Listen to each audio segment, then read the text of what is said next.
That was my only problem with the direction. I was like, this kid can act. It's terribly written. Like at the beginning, I was like, he's just such a bad actor that he's killing the movie. I heard one take, which I usually get a lot of hate about Oppenheimer, because I openly, on my TikTok, I said I hated, I didn't like Oppenheimer at all. And I said, if it wasn't for Cillian Murphy, it would be a horrible experience for me. I thought he was terrible too. You think? in that movie, I love that actor. Yeah. But in that movie, first of all, I slept like an hour to that movie, and there was still like 3 hours. I don't know what happened, but I really like frogs. Listen, if you would have to name me 10 movies that are your favorites. There's different lists. I'll just say my 10 films that like impacted me and changed my life. So Okay. I'm not dramatizing, honestly. Some films changed my life, how I think. Hello guys, welcome to Santiago's Creative Journey podcast. Today my guest is Cinema Frog, a movie lover and reviewer from Latvia. We had a deep conversation in a lot of movies that we have seen lately, including 20 Years Later and Oppenheimer. And we gave all our opinions, and some people are not going to be too happy, but we wanted to say what we wanted to say. We wanted to be honest to our audience, and here it is. You know, these guys are conquering the world. Who cares what we have to say? So enjoy the conversation, completely honest about how we feel cinema is right now and where we feel it's going. We're so tired from superhero fatigue. Yeah. No one wants to see it. Superman comes out, hit, gets money. 28 years later. So the cinema stock is going up again, and people are like, well, people are actually going to cinema because some creative voices are getting more control. Yep. Because if you know James Gunn, he used to be like this edgy guy who worked with trauma films like Toxic Avenger, Yep. like really B-horror stuff. Now Yep. he's making some mainstream film. And what I saw changing after this independent studios got success, I think Hollywood studios let a little bit more control. And people are loving it. Because after COVID, people said cinemas are going to be dead. That's it. Yeah. They're going bankrupt. But yeah, people are going and seats are getting sold out. And it looks like we're back on track on at least mainstream. Okay. So, yeah, but Well, I have a different reason why I feel Yeah. that I like your take, because it's good, because for sure you're watching more movies than I'm watching. And it is because I felt the reason why cinema basically died, and I agree that it died, it was because the stories, like everything became so, how's it called? Industrialized and boring and bland, and everything became the same. If you watch Marvel at the beginning when the universe was growing, every movie had its tone. By the end, all the movies had the same style, James Gunn type of joke that was super boring and breaking the fourth wall and this and that, and it just becomes boring. That was my problem. I don't think I agree with you that I think the problem is that the business got too much in the way of the movie, and the product itself became terrible. I think I can rephrase it better. Not cinema is dead, but big movie stars are dying out. Because we more and see some breakout roles for people who have their first role and so on. And like these big movie stars and big checks and big marketing, it doesn't work anymore. You cannot, because the budgets go absurdly high, like 250 million, 300 million for Marvel films. And they have this ensemble cast. And then maybe you heard Talk to Me, a movie. There's two Australian guys. Okay. They used to be YouTubers. They did some stunts on YouTube. And last year, 2 years ago, they made their first debut film for like 10 million in Australia. Okay. Fresh actors, kid actors, whatever. Absolute hit. And this year, they are releasing another film for 15 million. Absolute hit. Okay. And of course, horror movies are really have good income because it's low budget and it has a good income. But right now, a lot of people actually compare a movie for 200 million and for 15 million. It looks much better, the 50 million one, because they put its soul there. There's less people because Hollywood movies, there's like depend on who you give the 200 million. If you give it to Denis Villeneuve, I give it to him. Yeah. If you give it to Christopher Nolan, give it to him. But don't give it to anybody that is in any cinematic universe. They don't know what they're doing. All the movies are terrible. bad acted, bad script writing. And I think, to be fair, sorry that I'm interrupting you. Sure. I think it's more of a problem of that, it became a business first. Yeah. And I think for some magic, at least when I was growing up, all around, like, even before, 70s, 80s, 90s, there were movies that they were sold, but they were movies first. Like, if you go and see the silly movies from the 80s or the 90s that you remember them as silly, when you go and see them, they're very good movies. But if you go and see the good movies I think everything died around the late 2000s, not even 2010s. Of course, there are outliers and movies that I love that have come out, of course. But if you go and see everything that is after, they're just bad movies. And I blame it mainly on the actors and the writers. I think acting is at all-time low. And I think writing is also at all-time low. Because the people that are having the interesting lives that could write are not writing, and the people that are writing, they just don't have. Did you see 28 Years Later? Yeah. I saw it yesterday. We'll have something to talk about, because Yes. I'm very mixed out. Did you saw the original one? Yes. A long time ago, or you saw it recently? I watched it 2 years ago, but when I was younger, I watched it like maybe 50 times. Oh, wow. So you really that was a film that blew my mind, because, well, continue your take. No. Let's jump into that take. Don't worry. I'll come back. I was watching, and in the end, the real villains are not the infected or the rage wells. It's the people, the people that are supposed to protect you. Yeah. It was so visceral, like it was so, like real for that time. It was filmed on like 480p quality. It just impressed me, and I watched it over because when I found some film, I want to show everyone, and that's why I watched it many, many, many times. And I was really excited for 28 years later. And I saw it like a month ago, maybe 3 weeks ago, and I came out very mixed on it. Mixed on it. Why are you mixed? Let's spoil it for. If you haven't seen it, I want to talk about the movie. So too late. I saw it yesterday.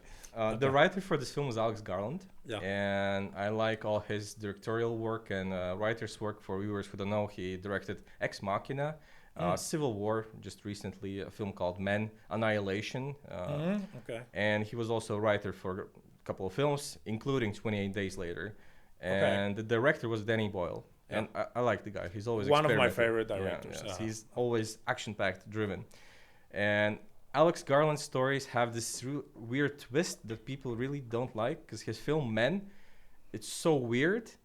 It had low ratings, and Civil War also people didn't like, because it's a movie about like Civil War, but it doesn't show any side that's good or bad, and people don't like that. They want to know who's bad, who's good. That's the A24 film. Yeah. So because it's not in your face what you have to feel, they don't like Garland, and he always puts some really weird stuff. So I was really excited for this film, and the moment it starts, it's really cool. They show this camp. There's this montage of the marshes, right? And you think, well, they lived for 28 years later.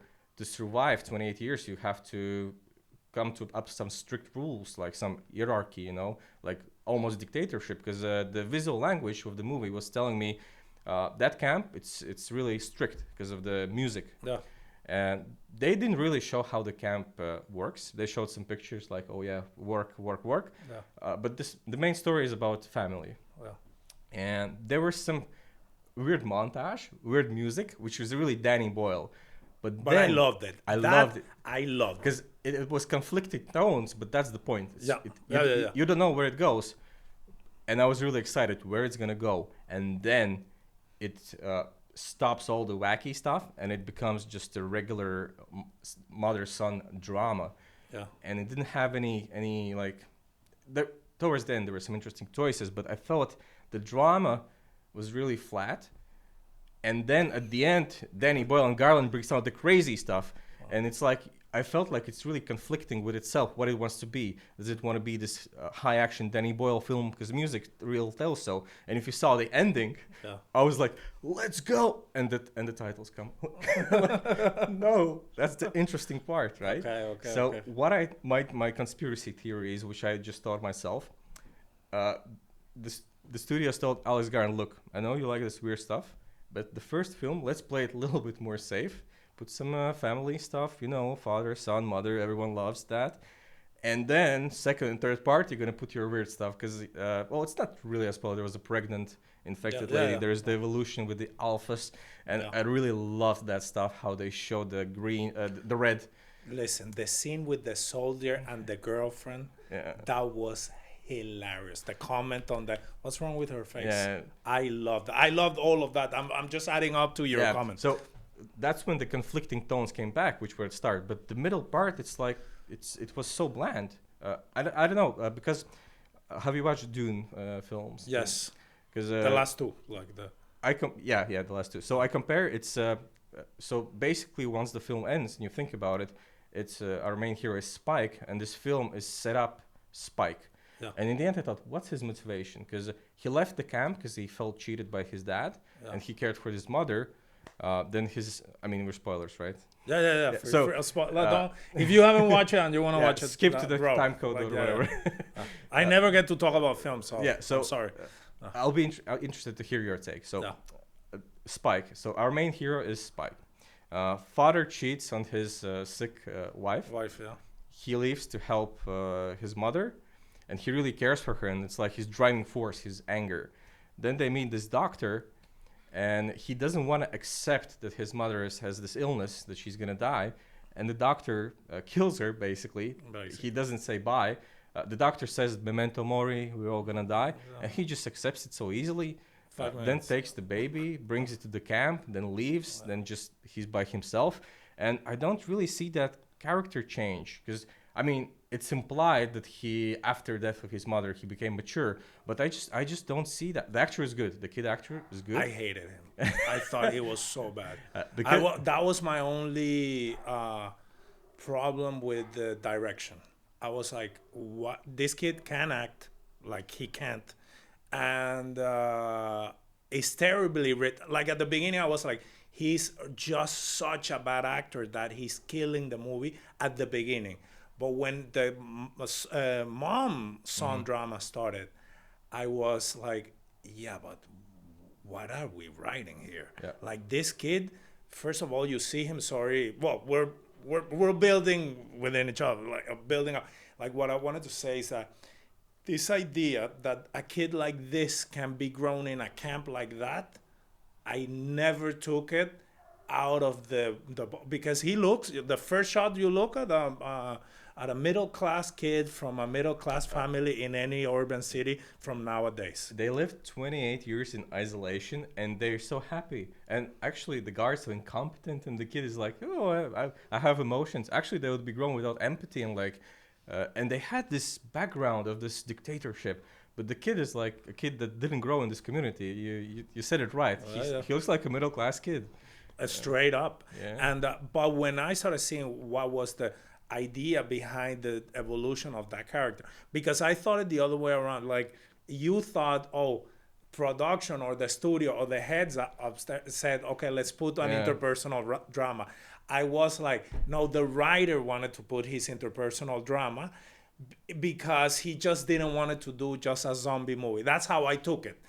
And I was like, it's just terribly written. Like, because that pace happens too fast. You never enjoy, like I had never rooted for the zombies in a movie. This was the first time. I was like, I hope they get the kid. I hope they kill him. He doesn't do anything. The mom saves him. The other one saves him. He's useless. You want him to die. It's just that was what I didn't like. But that's why I agree with you that I'm confused. I still think that if you haven't seen it, you should watch it in the cinema because the experience in itself, the directing is on point. The way that he makes sound effect with sound, with what is gonna happen. Like I was with the girls in the cinema and they were all freaking out. Yeah. I wasn't freaking out as much, which I felt proud of myself because I tend to be a guy that watches horror movies like this. But everything else is just it's a cinematic experience, so that's why I still enjoyed it. And also, it's a start of a trilogy, right? So this is I didn't know. So okay. I was conflicted, and I thought, okay, because the next part is going to be in January. It's not that far away. Okay, let's look it up. Let's set it up a trilogy. Did we get any world building? Yeah, the army guy came. He said the other world is living, blah blah. Comedic relief. He's done. Okay, so which characters did we get to root for in the next part? The father, he gets abandoned. Like at the start of the film, I really like the character. Oof, I love that. He's just gone. Wow. The mother, there was some. I thought honestly she had the rage virus, because there was one scene when the kid was sleeping. She picked up the guy, smashed his head, and then she accepted birth from infected. And I thought she was sick because she has some connection virus. there. Okay, yeah. And the whole movie builds up this mother character, and then she's dead. Like, I don't know, it's just a skull left from her. And I think, okay, the movie ended. What characters do we have?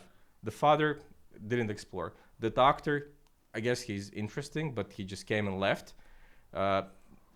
Jackie, the parkour gang, is interesting, but he's there for a second. And I'm like, we're stuck with this Spike dude, and I do not care for him at all.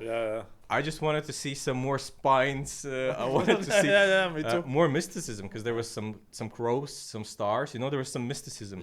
And this. What did you think about this bullet time he did with the iPhones? I think it was over. I thought it would have been cool, because when I saw the behind the scene, but he put it so fast that for me it's just, bro, just get two cameras, shoot from one side and the other. I couldn't even see it. And I was like, I was fine with everything. But then all this crazy, wacky, interesting stuff gets dropped for this generic characters. Super boring. And we don't see what happened to the... I mean, there's nothing. We have Spike, I guess. So I hope the second part... he gets killed. I'm still rooting for the zombies in that movie. How did he leave the kids and they didn't see, like, they have the security and everything? No, ridiculous. But and I love the scene when they're going back to the camp, like with the everything that they did with the Aurora Borealis. Yeah, it's beautiful. That was really, really nice. And really, really high stakes and tension. But in general, it's the writing was just so wacko. And I mean, I'm not a writer, but I thought there should be some conflict, right? Oh, I am. And for example, imagine. So the dad cheated, but imagine if, for example, he tried to get medicine for the mother, but the camp said, "Look, she's gonna die anyway. Resources are tough," and we see it's tragic that he wanted to help. He couldn't help, and then we have something to feel for him. You know, some more moral dilemmas. But it's like a kid in such a harsh world. Well, dad cheated with someone. I guess that can motivate a kid to leave. But he's immature. But in the end, he's mature and accepts mother's deaths. That's like a contrast. That arc, in that sense, that arc is too far. From I'm with my dad, and I separate from my dad. Like, that's in itself is a movie. I hang out with my dad, and I'm the proud boy of my dad until I separate from my dad. Is one arc. Then he not only did that in 10 minutes, he had the arc of going with his mom to save his mom, but then of letting go is another arc that happens in 1 second. He didn't want to accept it. He was like, no. But then she's then okay, so let's go. Well, I guess I'll put her here. And then he was bad at surviving. They showed it, set it up, but then he just goes with a kid alone there and back. How? Like, there's alphas, and I don't know. The middle just didn't work at me, and I was like so frustrated. No, I'm listen. But still, look, I'll finish. Even though I'm frustrated, I didn't like it that much. I still recommend to go, because there's so many mixed opinions. I have people let's give it 10 out of 10. Some give it 1 out of 10. I'm in the middle. So it's really good when a film can raise a discussion, not like everyone says it's bad. Everyone agrees. No, and I would even say this. What I didn't like, that I'm going very, very hard on, is because what I liked it a lot. It's 1000% a movie that should be in the cinema. It's better than Oppenheimer, than Barbie, than anything that happened last year. Go watch that movie, 1,000,000,000%. I know my commentary, I tend to be very black and white, but listen, I understand, like, setting trilogies has to be super complicated, so I'm not trying to sit here and say that their job is easy and that but I'm also not trying to sit here and say, oh yeah, you because of participating, I'm just gonna clap. I'm gonna be honest, and honestly, the kid is a terrible actor in my opinion. He just doesn't look the part. and the writing is just not powerful enough What because do you it's think, too wacky. you as a writer? So if the actor would be better, would he elevate this arc, the script for this character, or it doesn't matter who would be the actor? If you have a good actor, that is a discussion that I tend to have a lot with writers and with actors. I am of the belief, I've been longer a writer than an actor. Yeah, I started acting in my 20s. I started writing, like the first published thing in my life, I was 4 years old. Of course, it's something tiny, but I'm just saying, I basically started writing when I was a baby.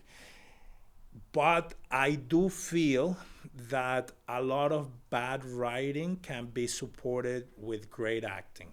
The same way that great writing have made kind of normal actors, like the great writing from the 70s and 80s made like Richard Gere and those actors that are just not that good, made huge careers because their writing was so on point. I think they go together, but it's very easy for me to it's easier to jump out of a movie if the actor, in my opinion, is not, it's something that it's like something smells wrong. Like, why is this kid like this? Why is he they have been living here, they have been celebrating all the kids that went and become a manhood, and this is the first time in this tiny island that everybody knows who farts, because they're all on top of each other. This is the first time that he saw his father's. I didn't believe the settings. It's just absurd. But if the actor is like turn, he could have played it like this is not happening the first time, but it's that this is not the first time I see my dad cheating, but it's the 10th time, and I'm just like, oh, again that. And you don't have to say lines. You just have to be there like, and that is just gonna help 10 times more the setup. But the kid was just too bad. And I don't think the kid is too young. Like that thing, I think you really need a very committed and it's a hard, like, listen, I haven't done anything with kids for a reason. Like I can't imagine Danny Boyle sitting frustrated with something and trying to, I'm not saying he was, but it's a hard job. It's a hard job, I'm gonna say. How old was Dev Patel of Slumdog Millionaire? But he wasn't this young, but Dev Patel is amazing. That movie. I love him. That movie is amazing. Yeah. That is the movie that, well, Trainspotting made me fall in love with Danny Boyle. But I think there are some movies which I consider perfect, and Trainspotting is one of them. It's just perfect. I mean, every frame.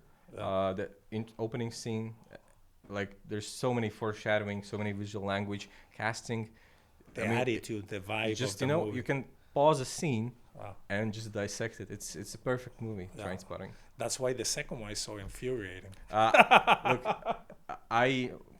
it took me some time to love Trainspotting because I watched it when I was very young and I didn't go through my drug addictions yet. Okay. But after I went to my drug addiction era, I mean, I had a lot of addictions in my time. Now I'm clean from everything, right? Okay.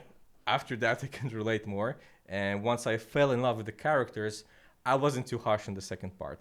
But when I watched it like back to back, I thought second movie is basically just fan service for the fans, right? So if you're like a hardcore fan, if you read his books, then you're like, okay. But I didn't read the books, to be honest. Me too. But as a movie, I didn't like it. I will give it another shot. But Trainspotting. Perfect. Listen, so that we close that beginning of the arc of the industry and the set, I feel that what was lost is the creative elements, and I think slowly it's coming back. I didn't see Sinners, but incredible. It's you an love independent music, right? Yeah, for sure. You should see, definitely. And I like the actor a lot. I really like Michael B. Jordan. He played 2 roles, and you know what's amazing? Because there was this Mickey 17. Robert Pattinson played 2 roles, but they're contrasted. One is a really shy guy. The other one is a really aggressive guy, like a psychopath. So it's easy contrast. Michael B. Jordan plays 2 roles, and they're kind of the same, but you see that's 2 different people. Now that's a level. Okay. Because they're not so contrasty. Okay. But you can tell one from another, and that's pretty cool how he did that. I haven't seen it this year. The other, well, I saw 28 Days Later last week. Yeah, in cinema or home? At home. I watched it because I had never watched it, and I was like, these guys are clever. Like, that movie is very, very good. I did feel like, of course you can't, I understand why they don't do it, but I love the fact that the bad guys are the guys, yeah, the ones that are supposed to take care of them. But I wish we could be bolder, like they could be meaner to the Yeah. ladies, and then I would be 10 times more like I remember when I watched Saved Private Ryan, yeah, the scene when they're stabbing the guy, Yeah. and the guy's like shh, shh, shh.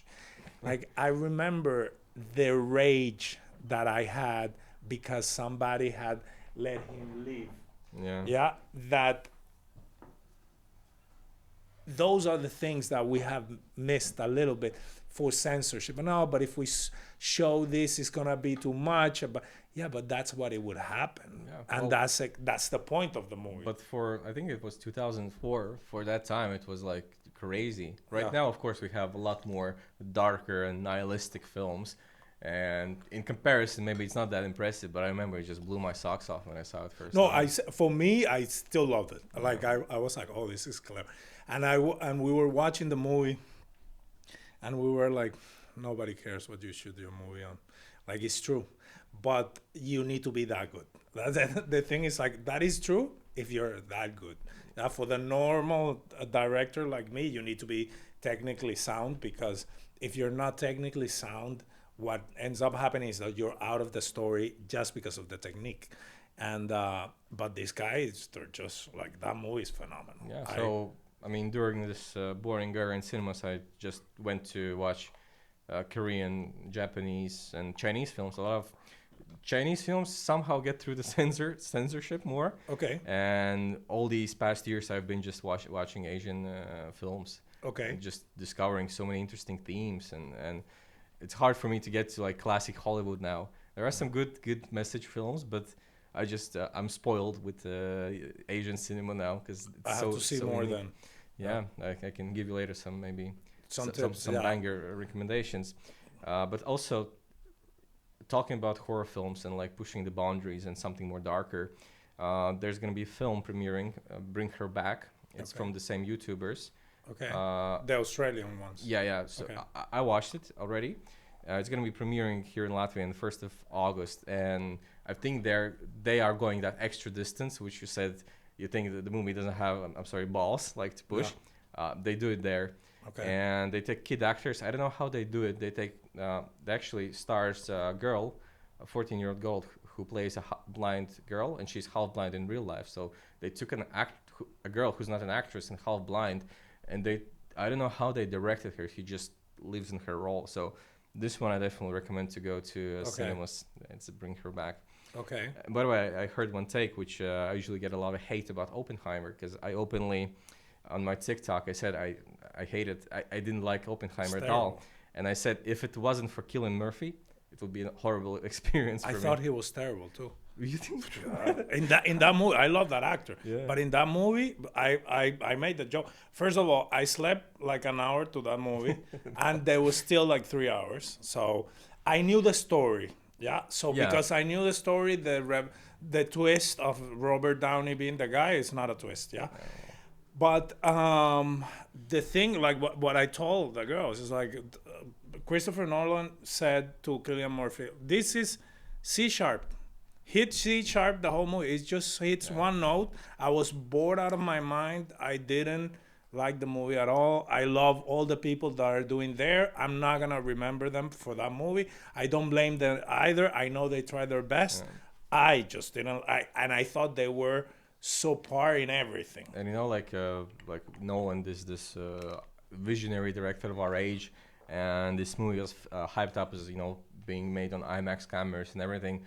And all I see is dialogues in shot reverse shot.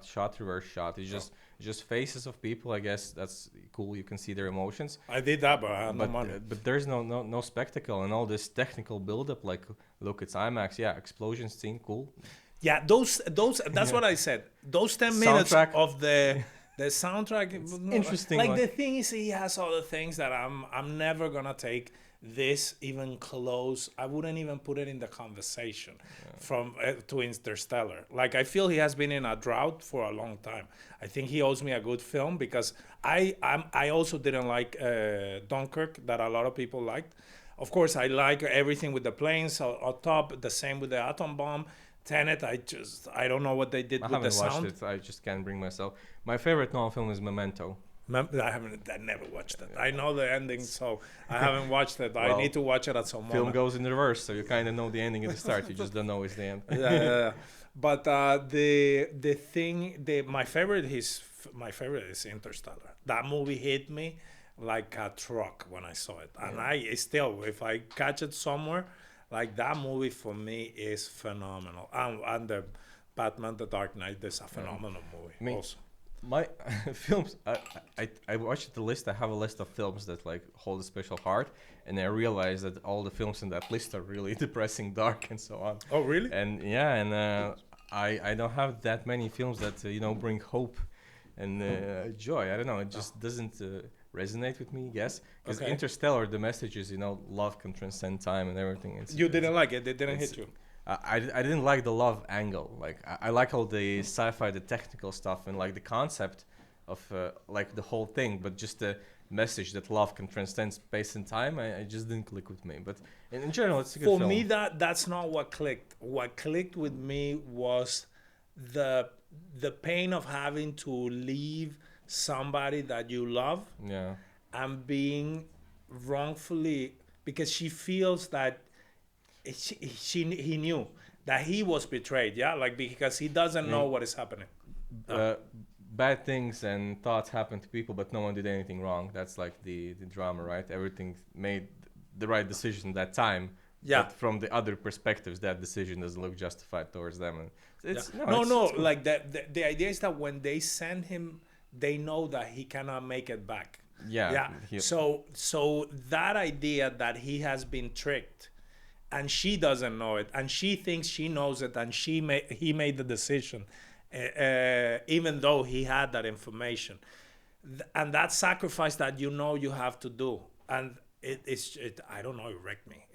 And the music is the best music ever in any movie, and I love all the Star Wars and everything John Williams did. But the Interstellar music, till this day, every time I ride somewhere, along the way, I'm gonna play Hans Zimmer. Yeah. Phenomenal soundtrack.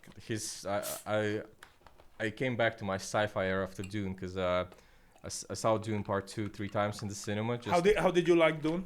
I love it. I don't know. First, people say the first part is boring, but for me, it's so amazing. Like the first part or the first movie? You mean the David Lynch movie? No. I mean Dune Part 1. No. Okay, the Dune Part 1. Okay. Then you will know. Yeah. Okay, but which one did you like better? Honestly, they're kind of on par, but first one I think is more subtle and interesting because the structure is so weird, but there's so many details. The second one is more focused, but I love them both the same. They're amazing. Okay. They're amazing. I loved the first one, and I hated the second one. Really? Yeah. Like, hated Zendaya, the character. She was just this whiny bit. Like, I mean, who writes this? Again, who writes? How could you do this? How could you save humanity and not be with me? I'm like, I see where you're coming from. When I watched it the first time, I felt a little bit more cringy, but watching it the second time and knowing what to expect, I took you digested it better. Yeah. Okay. First watch was worse than second watch. Okay. For me, also, the thing that happened with the second one is that it was written to, I knew everything that was going to happen. In the first one, that didn't happen. And I like when a writer is clever enough that I cannot go further than them. Yeah. And, but that's a hard thing to do because if you write, you know the tricks. Yeah. And I think the master at that is Tarantino, and there are great writing pieces. I remember when I saw Joker, I was like, this is what a good writer does. At the climax, if he shoots himself, the movie makes sense. But if he shoots the guy, the movie makes sense. Okay. So you cannot tell the choice. Have you seen the second part? No, I would never do that. I loved it. Everyone I know hates it, trashes it. Okay. I'm protecting it. I love it. But that's the beauty, right?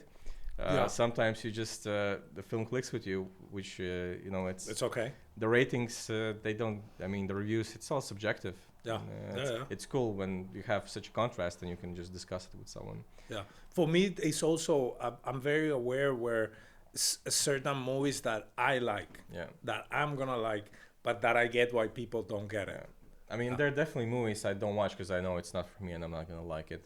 Yeah. And sometimes I watch something which I never thought I'm gonna like because, well, there's some festival or something, and there was this Italian drama, black and white Italian drama about a housewife in like this neo-realism style. Okay. It's called There's Still Tomorrow. Okay. It's a debut work by Paolo Cartellesi, who's like Italian actress, starred in 100 movies. Okay. It's like romance, family, dancing, music. I'm like, it's not for me. I watched it.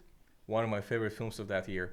Okay. I would never in my whole life would go to movie with this description and plot. And Okay. you know, sometimes it's cool to try something. It's true. Because for me, musicals, I just can't. Musicals do not work with me. I tried many times.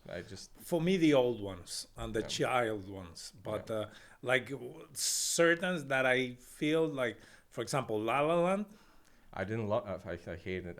I think it's one of the films I couldn't finish on, honestly. I was like, and I remember the hype, and I told everybody, "You're not gonna watch La La Land ever again in your life." I know this, because it's terrible. It's you just can't see something. Maybe once in a while, but like it doesn't have the punch. That's why I feel like what I feel that we're lacking is are stories that they talk about the reality and the things that people are living right now. But I mean, mainstream people like who consume like more mainstream stuff, they want to escape from reality. They don't want to really be, you know, there's war going on and there's like this. No, and I get that. it. No. But when I say that, I don't say literally talk. Yeah. I feel like, let's say right now, let's put right now, statistically, people are dating less, getting more divorce. Yeah. It's harder to have a couple. Yeah. We need romance because people don't know how to fall in love, what it takes, how to recognize what is a good lover, a person. Do you think like romantic films can inspire people to love? Well, that's the idea of the writer. The writer has to when you're writing something, you're basically saying, okay, this is what I learned from my experience, and this is either what I wish it would have happened or what I understood after, so that you don't have to walk the same road that I had to work, and have a metaphor in your head. That romance can happen in space. I don't care where it happens. Yeah. But the thing is that the problems that are happening right now, that what you see in the films is not reflective of real life. Yeah, like. Yeah. That was my point at the beginning, that I feel we have to come. I think that's why Marvel and Avengers was such a hit at the beginning, because it was about coming together and starting to work together. That was important at that moment. But then they just copy It got paste. political. It got very big for its own demise. It got very political, and I mean, it's just how it is. Did you watch the Superman movie? Superman. Yeah. Yeah, I watched it. Would you recommend it? Yeah, I would. It was great fun. Okay. I mean, I don't know why. There's a lot of people who hate it. I think that's what just a fun superhero movie has to be. There's some funny moments. There's some good morals. There's some weird James Gunn moments. Okay. Maybe a little bit quippy. I hate the quips. I hate the dramatic moments. End with a joke. Please let the drama play out, because the Marvel films, why I stopped watching. They're always joking. Someone died, and they're just a minute later joking.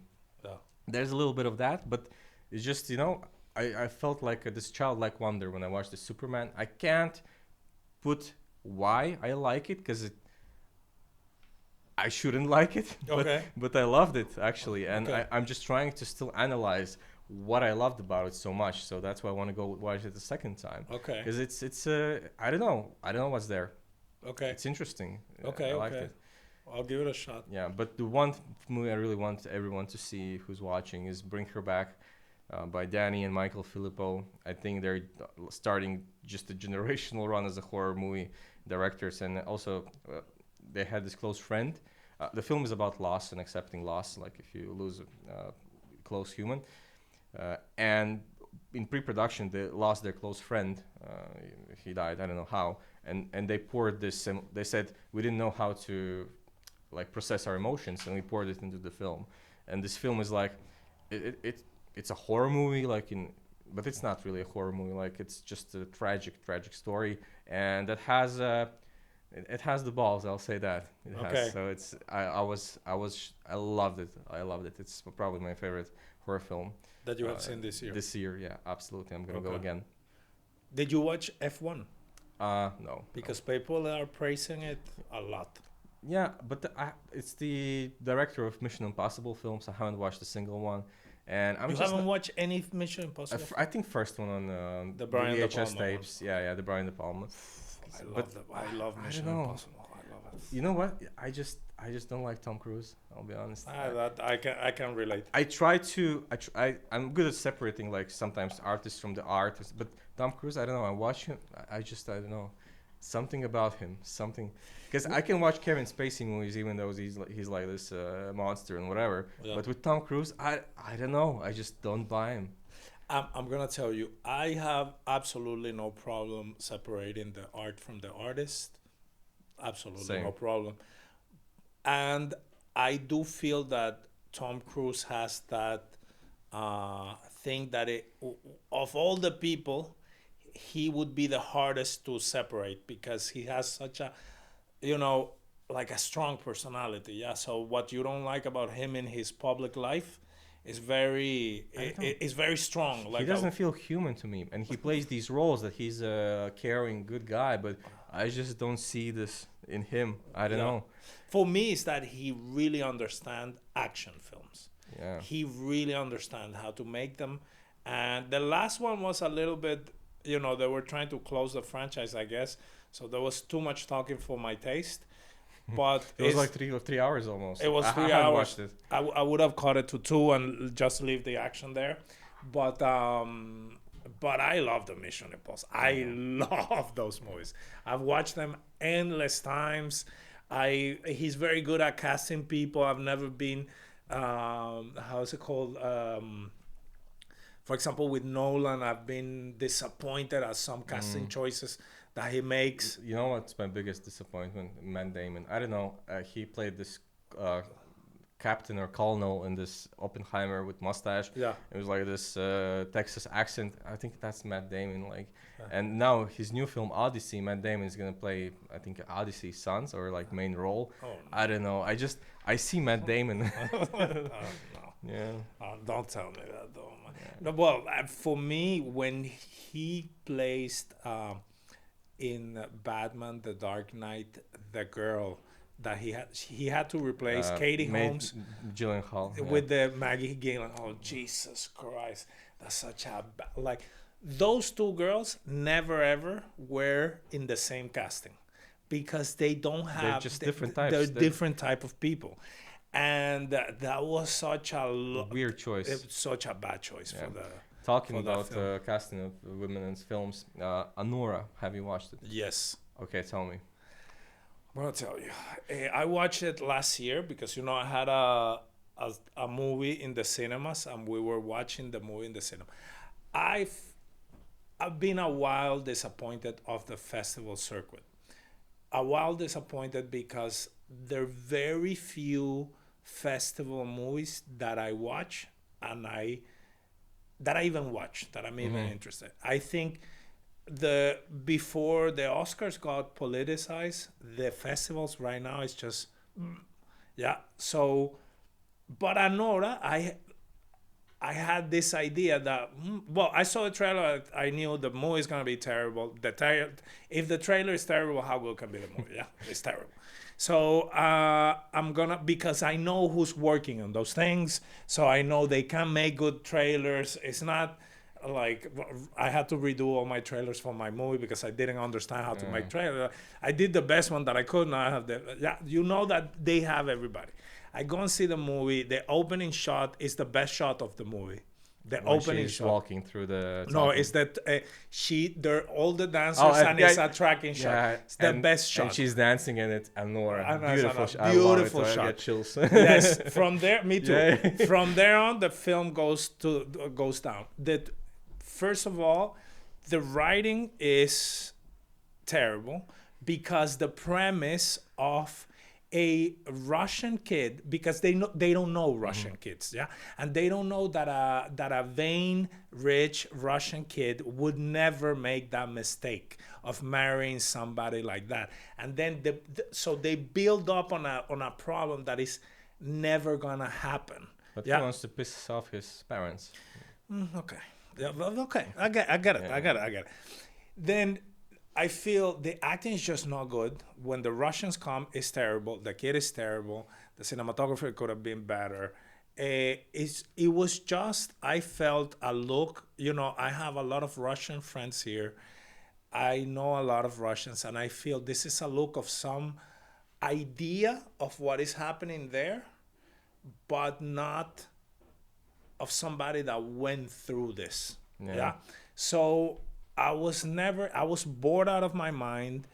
And I remember telling Anya, like, we have to wait till the last shot, because the last shot is where the point of this movie is going to happen. The best thing of the movie was that guy. He was the best thing of the movie. Shout out to him. He outshined everybody like light in the dark, like a flashlight in the dark. And then when that point comes, that is basically, we're all fucked, but we're together. Yes. Yeah, like life is shit, but it's shit together. There's a very European view, not European, intellectual European view of the world. I was like, what is the point of this? It's like, I feel that the intellectual European is like a spoiled rich kid. What are you bitching about, bro? People are drowning in the sea to come to your fucking how's it called, continent. Yeah, well, that's Stop the point. bitching. Well, like what? Like that? No, she said, like, people make wild choices, and then life is hard, and then you move on. It's not this kind of like, oh, how can we be in this situation that everything has pushed us to be here, and everything is unjust, and everybody's using it, and people with money will always do what they want. Stop it. I actually have completely opposite opinion of yours on this. But first, I mean, it took 5 Oscar awards, right? Yeah, which talks about the Oscar, And not the one which I think is the most deserved. I mean, you can I mean, Mikey, 2 the most deserved. Mikey Madison. I mean, what did you feel about her acting as an Nora? Let me tell you, before I used to see all the movies, so I could tell you, oh, this person could be better, or that person could be better. Because Sean Baker wrote this role for her, like I didn't feel she was amazing. I didn't feel she was terrible. But my main problem with the movie was the idea of the movie. Like that idea looks like, I've made this mistake 1,000 times of talking something that I've seen many movies when they paint Latin America that you're like, this guy's not Latin America. Yeah, like, and they get things right. I'm not saying that they get everything wrong, and I'm not trying to say that it comes from a bad place, and I'm not trying to say that he shouldn't do it. I love that he tries to do it. This is not to say that this is a bad choice or anything like this. But it is hard. If I have to talk about Latvians, it is harder for me because I'm just not Latvian. And me being here, the setup and this idea and this crazy kid that is like this, and then these guys that get punched in the face and they don't punch back by this tiny girl, and then this stripper that they have. It's just like, she's a menace. She's a menace. Yeah, I mean, she's screaming the whole film. I don't know. I personally, I mean, I speak Russian. I have a lot of Russian friends and so on.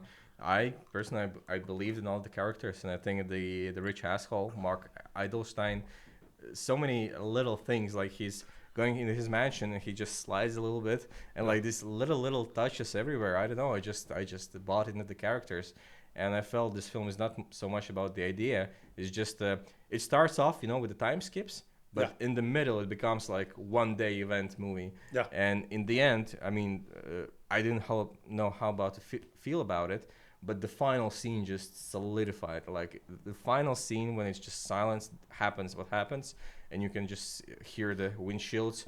Yeah. And oh, sorry. You like those sad moments. You And- said it. Yeah, Yeah. and you know, and you hear these windshields just going boom, Yeah. boom. It's black screen, and the title scroll is like boom, boom. That's just amazing, and it's I mean, just something personal for me there, which I related Good. to. But that's good. And yeah, it's interesting because also like how we view, because you thought the kid in 28 years later was a bad actor, and here you didn't like the actors, but for me it's opposite. I believed everyone, and it's really interesting how you can just view things so subjectively. So and then you ask a question. Well, the thing is also, I'm gonna tell you, I'm trained as an actor, so Yeah, it's impossible for me to not. This is something that I do all the time. It's I like when imagine- you're a magician, you watch magic tricks. You view it differently. and you know, she has this paper. Yeah. She can do 1,000 choices.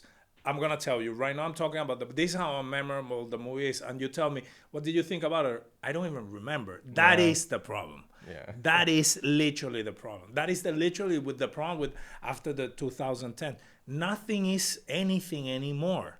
Yeah. So there's no like, oh, remember the remember the raping fucking how's it called? Irreversible. Irreversible. Who the fuck is gonna forget this? No this is literally the problem. Now that you bring it up, I'm not saying they're not trying their best. I'm not saying that they shouldn't make movies. I'm not saying I relate to everything that they do, and I encourage them to do it.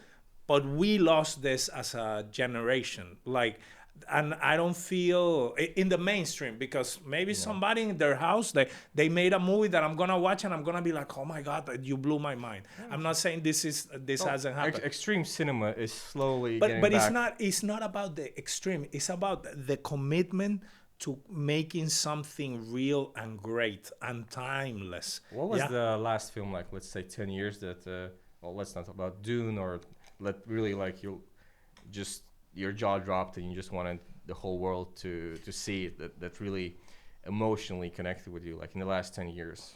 Is there- Well, I'm gonna tell you, it's not 10 years, 12. I think the last huge film that like destroyed me like emotionally was Blue is the Warmest Color. I remember I haven't watched it, was sadly. I was like broken with that movie. It's a phenomenal movie. Phenomenal movie. That is acting at its like some. I think 2 days ago I saw that one of the actors was commenting something. I don't even want to know what she has to comment. If it broke your life, I'm very sorry, and of course I don't want anything like that for anybody. But my experience of watching that movie, you haven't watched it. No, I haven't. It's a love story, and what comes the point of that love story, yeah, is so profound, and it hit me so close. I was mind blown. I love that movie. Loved it. Loved it. And it's a movie that you feel like if you want to watch it, it's gonna be an experience. So you watch it with a great, like, beware. Yeah, like, don't sit to watch it. It's like, it's a profound. That movie is phenomenal. On the funny part, The Wolf of Wall Street. I remember when I saw The Wolf of Wall Street, I laughed. I almost choked. It was a hilarious movie that it talks about the rise and rise, because he never falls, at least not on screen, of greed. Yeah, and it's a phenomenal story. All of these things have been kind of wind down. Lately, nothing is happening. Like, for example, compare the structurally, basically, they're similar things. If you compare Inglourious Bastards, phenomenal movie, my favorite Tarantino movie. Now, I think when I watched them, the biggest reaction I had was when I saw Kill Bill, the first. I want to watch the cut where he put two, because they were It would be supposed- amazing. it is actually, it's called Bloody Affair cut, Ah. because it actually had to be one one film. long film. And I haven't watched it, but in that cut, the action scene is in color as well, because it's black and white in Kill Bill. So it's Okay. called Kill Bill Bloody Affair cut. It's like 4 hours. I want to watch it. I would like to watch Yeah. it, but it's online somewhere. I don't know. I couldn't find it like on like pirate stuff. Yeah, I don't know. yeah. But it is somewhere. I don't know. Have to look I for would it. love to watch it. But I Yeah. remember watching Kill Bill in the cinema, and I felt, oh, this is so cool. Like Yeah. that Tarantino cool. Like if you know, Tarantino has very clear of what makes something cool. Yeah. Yeah. Like, but for example, my favorite movie now is Inglourious Bastard. That I remember I hated it when I saw it in the cinema because I hated that he killed Hitler. And I was like, we're trying to rewrite history. But then Yeah, I well- understood that's not the point of this. Yeah. Well, But what you- about Hollywood? Once upon That's what I was going to compare because they have the same ending, Yeah. change and this and that. I think Inglourious Bastard is 20 years ahead of Once Upon a Time in And there's so Hollywood. many subtle things like the scene where the guy's undercover and the way he shows one, like German. shows and the there's three. so many just small things. Yeah. And Brad Pitt's Italian. Wow. When I the like- guy speaks Italian at the Yeah. end, that movie is phenomenal. Yeah.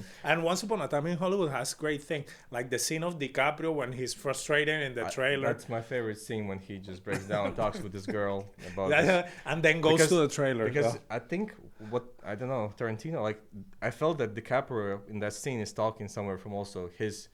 That's why the Substance, I don't know, you watched or not. No, they don't. Because Demi Moore also, it was a really personal film for her, and it's just cool when director can.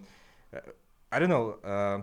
Maybe sometimes it's traumatic for the actor when the director can pull out all this insights so you can pour it in the character, and maybe sometimes you blur the lines where the character is and where is you. Yeah. But some directors just do it and you just believe it. And then Tarantino, I believe every character on the screen. Yeah. I mean, even absurd ones. Like I don't know how he does it. Yeah, but I feel his best work is also that. But I liked way better Once Upon a Time in Hollywood. That saying about my Nolan experience. Yeah, that the late films of Nolan, they're just not good. Like I'll watch it because I mean I thought. Well, and he's a good director. I'm not gonna feel like I wasted my money. Yeah, but I'm expecting more. I always go with this expectation, maybe because what has happened in the past. Maybe it's unfair to put it on him. Yeah, because if I wasn't talking about film on TikTok, because I mean, I wouldn't be watching a lot of mainstream films I watch now. Okay. I would be just watching Asian cinema all the way. Yeah, me too. But that's what because you asked me about what is the latest film that you film emotionally has hit you, and those are the things that are missing: the personality, the boldness, like Requiem for a Dream. That's a phenomenal film. Yeah, like why we can talk like that in 1999 or 2000? That must be that film, and you have to understand that according to the Academy, Anora is a better film because Requiem for a Dream never won an Oscar. That's ridiculous because you would have to be blind to understand. Those are two different things, and everything became very safe. Everything is like safe, and it's because it's safe. It's boring. It's just boring. That's what happening lately. I remember 4 years ago, the guy from Kino Cults here, he took Terminator 2. This is why I was telling you that those films that, in my head, Terminator 2 is just an action film. But when I went to watch it, and he burns, there's a wave of fire that burns all the kids in the playground. Like that scene. That's an amazing scene. It's amazing. And Why also- why aren't we doing this anymore? Also, why are you crying when just a robot dies? True. that's Exactly. But that is what is missing right now. That those big swings, big. I'm gonna go for this in a hard way, and we have the technology to make it even bigger. That's why Hollywood was always the pinnacle of cinema, but Yep. right now it's not. Yep. And like I said, at Cannes Festival, Neon Studios, Yeah. 3 awards, A24, and there's many more independent studios where you just have to, they don't get wide releases, unfortunately, because there's so many films that just don't come out in our cinemas, and you have to either go to other countries or do some illegal stuff to watch them. Yeah. And that sucks because there's a lot of films that, Asian films will rarely see only the Rarely. yeah, only because Parasite was successful, some Bong Joon-ho films get shown, but there's so many directors, that's why you can discover them only on some festivals and they're forgotten. I don't know. I was on Venice Film Festival and I watched a Greek movie about an immigrant family from Russia to Sweden, and it was like so long time ago, and the movie is completed, but there's like no news when it's going to be released, where, when, and the films just get lost. I don't know. You see such art and it just never gets any exposure. Well, because distribution is hard. Yeah, because I'm doing mine myself. I don't know that side, but there's so many films that have been finished so long time ago and you still cannot watch them anywhere, only that one time and that festival. Like I'm gonna tell you now, because I'm doing this, I self-distributed my movie, and I'm gonna have 3 country releases. I release in Latvia. In August, we're releasing in Lithuania, but not a lot of, like almost no Latvian films go to Lithuania. And I'm gonna have Venezuela, which is a 30 million plus country. A self-distribution, I have a post-production house. If you don't have a post-production, like, you need a big team. That's one of the biggest problem. This is what I have switched a little bit to social media. I have written 2 more films that I want to do, and I have one in my head that I feel I'm going to write in 2 days. And I want to start figuring out how to shoot them. Yesterday I received very good news that apparently the special effects guy that I would need, somebody might hook me up with somebody that apparently I would be able to afford, because that's always the problem with especially special effects. But it's just so much work, and the marketing of the things have changed, and that's why the independents are not making money, and why the big ones just throw a lot of cash. But I think the business is somewhere in the middle, and I gave myself 5 years to figure it out, and I just crossed the first one. But it's complicated because, like, I know how to master a film in whatever format, how to make all the posters in whatever format. But every country you need 42 posters and like 9 versions of the trailers and DCPs and this and that. It's just so much work.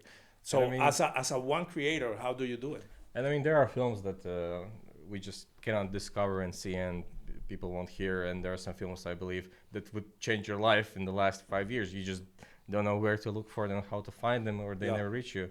That's why also I started my TikTok channel. For example, there's this Chinese, I think, I might be mistaken, I think he's from Hong Kong, a dude called Soi Chang, and he made the black and white, like, classical detective noir film, which is gritty. Okay. And, like, no one heard of this film, like, ever.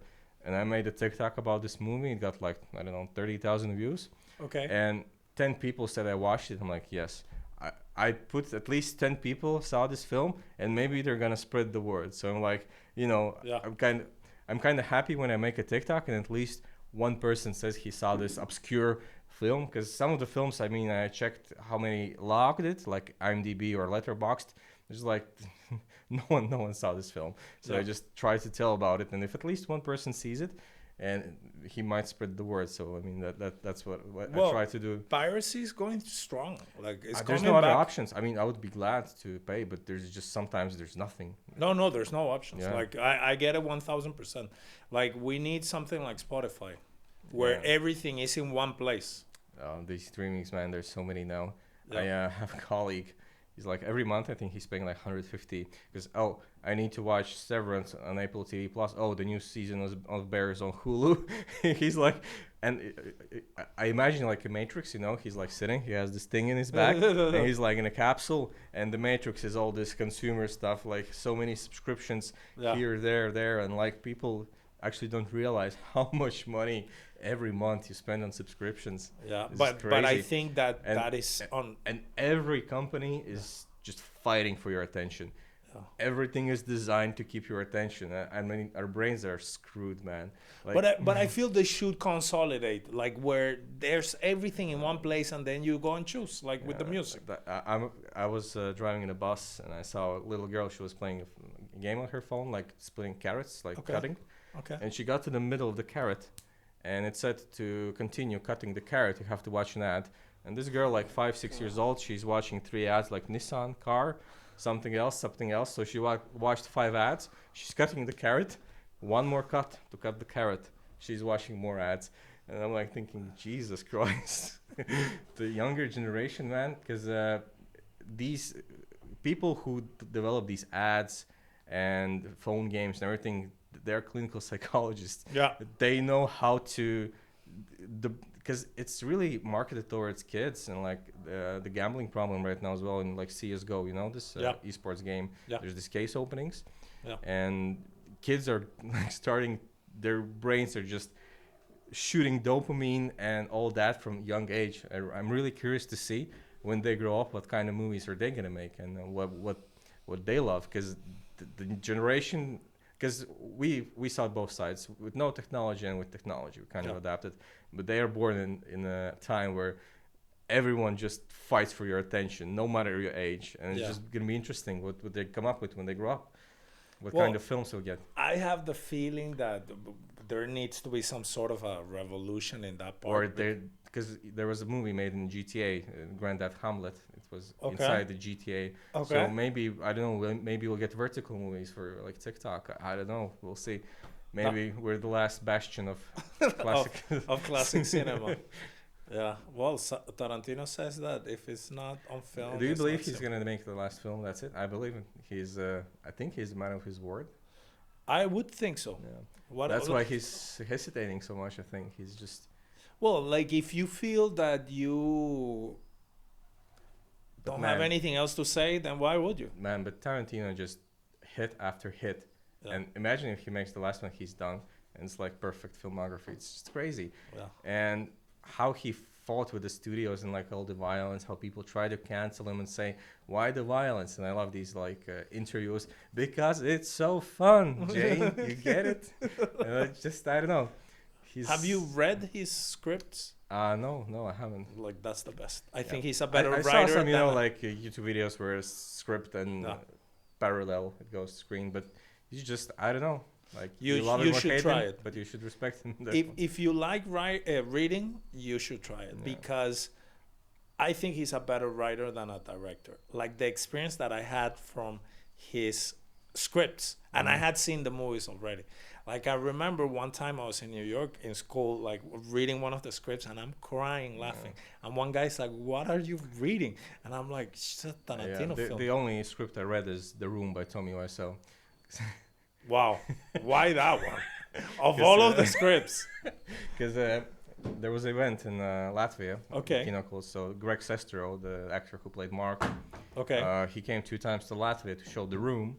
And there were the scripts, autographed scripts. So, I mean, I love The Room. I mean, I think it's a really fascinating film. Like, I haven't seen it. Yeah, and nor did I see the other one.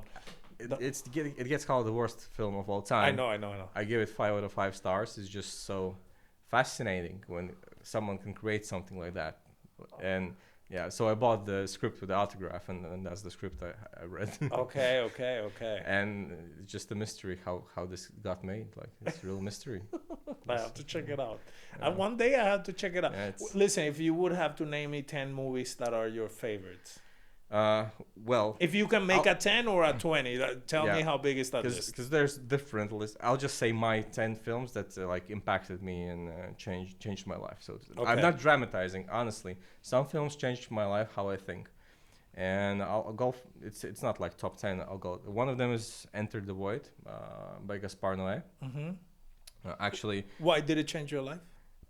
Because I was at a really low point in my life when it was really horrible. It was kind of similar to what was the main hero of the film going, and the whole film, have you watched it? No. The premise. The film is POV shot, and the main hero dies in the first 20 minutes, and the whole film is his death trip, like a DMT trip, so his hallucinations of death. And just the images, how he lived and everything, it really reminded me of how I lived then. And this is the film that just said, after it, I said, I need to stop. Like, because the point of the movie is he got shot, he died, and life moves on. He just becomes this decays, he becomes ground. That's it. no one remembers him because he didn't do anything like great. Like I didn't do anything. Life moves on. Everyone forgets, and you know this feeling that I'm just gonna be in the ground and the world keeps spinning. I want to spin with the world. This movie kind of gave me this sense that actually, even though I thought, well, I don't care if I'm gonna die. After this film, I thought, man, I want to live, man. I want to, even if it's miserable right now, I just want to be spinning with the world because it's you get life once. I mean, I'm not religious, so Yeah. I believe it's only once. So that's one. One of my favorite films is Ari Aster's Hereditary. Even though it's a really scary horror film, I think it explores the themes of loss, and just all the actors do amazing job. It's really shocking, and cinematography and framing, and like there's so many, like with Trainspotting, which is gonna be next in my list. There's just so much you can dissect with every watch. I watched it a lot of times, but every time I watch it again, I catch something new. Okay. Trainspotting, definitely. That's just a perfect film. Yeah, it's a great film. The drive, the energy, everything. There's also one more film called A Ghost Story. It's also about death. Okay. The main character dies in the first 5 minutes. I see a trend here. There was a period when I was pretty suicidal. Okay. And these films show me that, I mean, you can do it, but that's it. I mean, why not try, you and see what's going to happen. And this is the film where a guy dies and he's a ghost in a sheet, like Halloween sheets, but he's like watching how his wife lives, and he's passes generations and the world gets destroyed and rebuilt, and he's just wandering as a ghost. So it's kind of like a meditative. There's almost no dialogue. It's really beautiful. Who's the director? It's David A. Lowery. He also did Green Knight with Dev Patel. Okay, no. Okay. He just didn't. Those are two films I watched only of him. And so Asian cinema. I mean, it's so hard to think when you have so many films in your head. Talking about crime films, Pusher Trilogy. It's from Nicholas Winding Refn. He made this trilogy in Denmark, and after that, Denmark said, "Don't make movies here anymore," because he showed reality. Because Denmark, those films are in Danish. After those three films, he only made English language films. So that was his first filmography before all the Drive and all the things. Yeah, he went into complete depth. Everyone said it's gonna fail. He made this trilogy, and it shows Danish crime life. And the Danish government didn't like it that they showed that there's something, drugs, addiction. Okay. Like they didn't like it, and so this is why I tell you about Europe. So European, okay. Yeah, and so he said, F it. He left, and he didn't make a Danish film after that. All films are English, and just the Pusher trilogy is pretty cool. The Park Chan-wook, probably heard Old Boy. Yep. Yeah. So the whole Revenge trilogy, there's sympathy for Mr. Vengeance, Old Boy, and Lady Vengeance. That's like a. I think I saw only Old Boy and Lady Vengeance. Yeah, I mean all his films are just amazing, but one that plays a close role, because I have a girlfriend, she had also some mental issues and she went to mental hospitals, and Park Chan-wook's films are full of violence, and he wanted to make one film that his daughter could watch, because all his films were violent. Okay. And he made a film called I'm a Cyborg, But That's Okay, and it's a love story between two people who get to mental asylum, and one of them thinks he can steal other people's personalities, but the girl thinks she's a robot, but she's not. And they fall in love in this mental hospital, and I have hope for films. And in this setting where it's like misery, and that they find each other in their imperfections, and it's a really, really weird and wacky film. I'm a Cyborg, But That's Okay. It's a good film, and it's kind of hard to. I watched whole Denis Villeneuve, and my favorite film of his is Incendie. It's his French. He's Canadian French film. He started doing French films. Okay. And the film that kind of brought him to Hollywood is called Incendies. Okay. Just hard. I don't remember when I cried so hard. It's just a film that destroyed me. Okay. Another film would be Martyrs by Pascal Laugier. It's a film. My girlfriend showed it to me. I was talking, blah blah blah. I turned on the film. I go silent. The film ends. I'm still silent. It's a film that from the first second just grips you, holds you, and it has a lot of genres, but it's more to the horrifying side. It's how evil people can be. And there's two girls that get in this situation, and you really don't know what's going on until the end. It's called Martyrs, not the American remake, which is complete trash. Okay. And how many I named? I don't know, a lot. More than 10 for sure. More than 10. More than 10. But it's interesting. And final film I will recommend, I think, it's a Chinese film. It's called Black Coal, Thin Ice. Black Coal. Black Coal, yeah. Okay. It won at Berlin Festival 2014. It's a film. If I would ever want to make a film, I want it to look like this. Every frame, perfect. Black Hole, Thin Ice, 2014. No one saw it. Watch it. Okay. Yeah. Well, that's an interesting list because I think you only name one film that was Old Boy that I had seen. Yeah, but you should watch. I think Denis Villeneuve on Sundays. I've watched everything except his French stuff. Yeah. Like I really liked Sicario. And I just want to plug one final film. How I discovered this film, Stanley Kubrick said that this is the scariest film he's ever seen. And the film is not horror film. It's called The Vanishing. It's a film from Netherlands. And actually, I don't know that many films from Netherlands that get anything. It's called Vanishing. It's 1988 movie by George Sluzier. And it explores the theme of obsession and obsession, just how destructive can be obsession. And this film it's not scary, nothing, but it's haunting. And I still remember music from that film, images. It's just so haunting. It's like it stays with you. The Vanishing, 1988. Did you watch the Japanese film Audition? Yeah. I love Takashi Miike. Okay, I watched a lot of his films.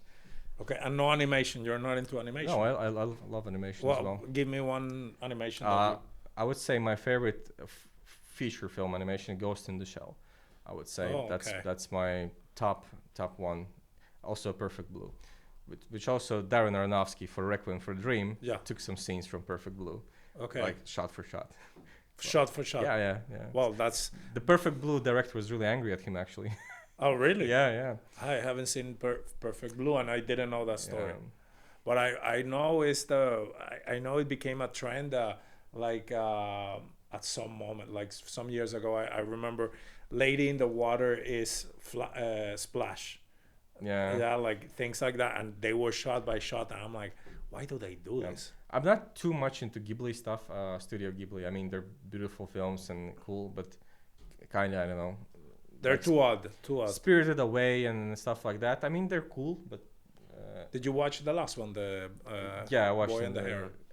I mean, at first I didn't understand it at all. Oh. Then I read more context, and then I watched the documentary about Miyazaki himself and his life, and then it was easier to understand. And that was my fascination. Everyone loves Ghibli films, but they're so like... You have to know so much Japanese context. Yeah, but people love them.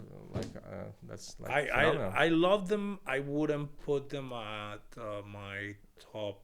Yeah, but I love them. I've watched. And I think all talking of them. About love stories. The one animation I just cry every time. It's called Your Name. The Chinese one. No, it's Japanese. It's Japanese. It's about, I know. Yeah, I know. I haven't seen it. Don't tell me too much because I cry every time. Yeah. Every time.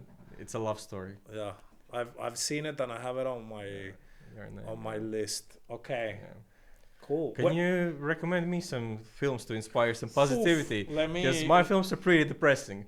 Blue is the warmest color. That one for sure. You have to see it. Like it's a great movie. I'm thinking of any Latin American film. Well, City of God. You must have seen it. Yeah. I remember when I saw it blew my mind. It's really sad. Real. And it's very Latin American. Yeah, it's from Brazil, right? It's from Brazil. But the thing is, like, it could have been from my country and it would have been the same. And I remember because at the end, the main actor wasn't an actor, was a guy from the favela, and he ended up in prison, if I'm not mistaken. And I was like, well, yeah, I could believe it. Like, that's not a surprise for me, but very, very powerful film. The thing is, like, I grew up in Venezuela. We had this very weird thing that the only films that they would go were mainstream films. So I grew up in pop culture, and the darkest things were like, I don't know, the Kubricks, the Shining. I think of Kubrick, I don't know if it's my favorite. I would say it's my favorite. It's so weird, that film is Full Metal Jacket. I really like. It's obscure. There's something there. It is. I love the final shot when he. I love it. That's when he finds the sniper.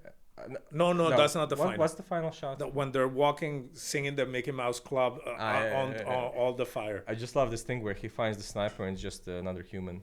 And Yeah. that's what a similar vibe I had from the Civil War movie I watched in the cinema. But that film is for the sound design. I mean, I tried to watch it in headphones because the sound is so important. It's not, yeah. Civil War, you mean? Yeah. That the sound design is cinema worthy. Yeah. I don't think you can get the same for some films.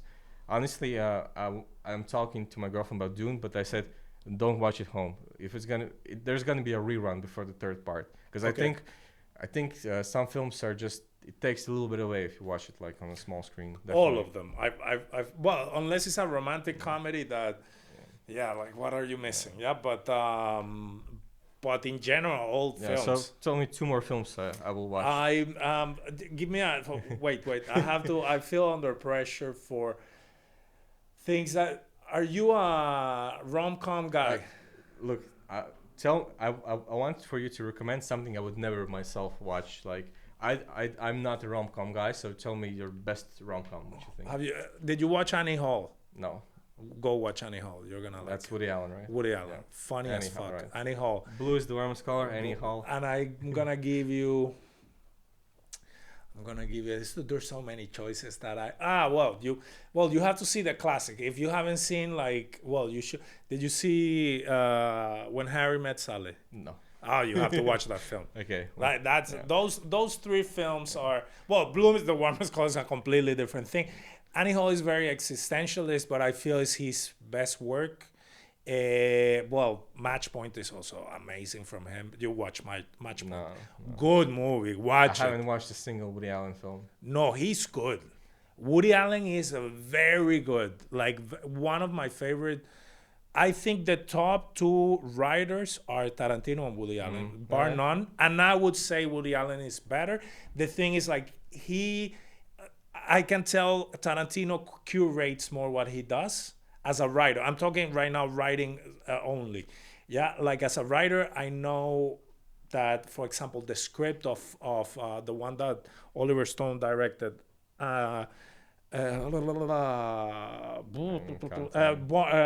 Natural Born Killers. Oh. That script is a very good script. Tarantino hated it. Because the movie has nothing to do with the script. If you read the script, it's really good. But you read Woody Allen, it's the same. They're in the same kind of category as writer. But Woody Allen is more a staging director. Tarantino is a full-on director. Yeah, like he's gonna take it to, like he has a style. He's gonna do something epic. He works with my favorite cinematographer, that is Bob Richardson. Woody Allen is gonna have, even, he did a movie with Storaro. It's just, Storaro is just there to not get in the way. Tarantino, no, the cinematography is something, the camera angles, the zoom, the crash zooms, everything, the sound design, the music has so much personality. From Woody Allen, from the script to that is not that Maybe much. if it'll open a Pandora's box for me, maybe I'll go to the rom-com era. I think to the what Woody Allen, why I would recommend it, good character. Yeah. Like the writing, Midnight in Paris, phenomenal fucking movie, great writing. I know all the names, but I never. But I would recommend it if you haven't tried Woody Allen, you should try and try. But start with Annie Hall. Start from the back to the front. Yeah, but he has some very foul movies. Talking about films lately, like Yorgos Lanthimos, how I haven't seen. Yeah. Like everybody's telling me about this guy. Yes. But the one film that I watched, I forgot the director. The black and white film where it's a vampire movie. It's not Nosferatu? No, the one really that came before that. It's on Netflix. I think the director is Chilean. That the is like the idea is that the dictator that they had in the El 80s. Condo. I that haven't watched one. it. I haven't watched it. Crazy Yeah, film. it's on my watch Worthy, list. worthy to watch. Like this, like when I saw it, I was like, "There's a director." The premise here. sounds crazy. It sounds crazy, but how it's shot, loved it. No, there's a lot of black and white, beautiful, shotly films. There's been recently one Girl with a Needle, as well as just. I haven't seen it. Yeah, it's The Lighthouse, haven't seen it. Everybody tells me that is beautiful. love it. Lighthouse. Rome, I really liked Rome because if you grew up in middle class in Latin America, you have like I watched like my a first nana. Fellini recently only, I haven't. and I started with film that's like deeply personal about Rome, Italy. Okay. It's like I think it's the worst film to start because it's a film when you know the director. Okay. But it was beautiful. It was beautifully Which shot. what was the name? Fellini's Roma. Roma. Okay. Yeah. Yeah. Okay. Yeah. I haven't watched anything of him. I haven't been my list. The same with Bergman. I haven't watched as well. And you know, I talk about film online, but you just cannot watch everything. And I mean, at one point I will definitely. Yeah. No, I dream to have a theater in my own house, and then is the moment because that's part of the thing that I don't want to watch certain things. No, in I a was computer. doing the screening recently, Enter the Void, in a cinema. Okay. And I'm planning another one soon. If you do it, please hit me up because I will definitely go. I'm still thinking about the film, but there's this one Chinese film, which first part of the film is 2D. Okay. And the second part of the film is a 1 hour long take non-stop in 3D. Okay. And it's really surreal. And I'm thinking just, because it's 3D to screen it. I haven't seen it myself yet. So. And how do you get the print for 3D screening? I'm talking with the projectionist. Okay. And we'll see what we can do. Okay. Just what I can get. Okay. Because I'm going to be downloading like some pirate stuff. Yeah. The only problem with subtitles, he said, when you put the stuff on the projector, like the subtitles or something. Okay. We'll see. But it's going to be maybe late August or September. I'll definitely send some invites. Okay, good. Please do. Yeah. I like the guy from Kino Cults here. I love what they're doing. Yeah. The classics they show, it's really cool. Really cool. Yeah, the first time I saw Pulp Fiction in the cinema was here. Yeah, it's amazing. I really love those guys. They do a very, very good job. Listen, we have some questions. This was my introduction, the longest introduction ever. I can really see that I was starving from some cinema talk. Yeah. And I really like that we have different views on things. Right. Because then the podcast becomes more interesting. You say, "I know it's good." I didn't know there were going to be questions. No. Some say, this is a good one. Because something happened recently that I love that the two sides of the thing. This year, Cannes said that they're going to take AI movies. But 2 days ago, YouTube said that they're not going to monetize any AI content. What's your take on AI and film? I mean, I think it's inevitable.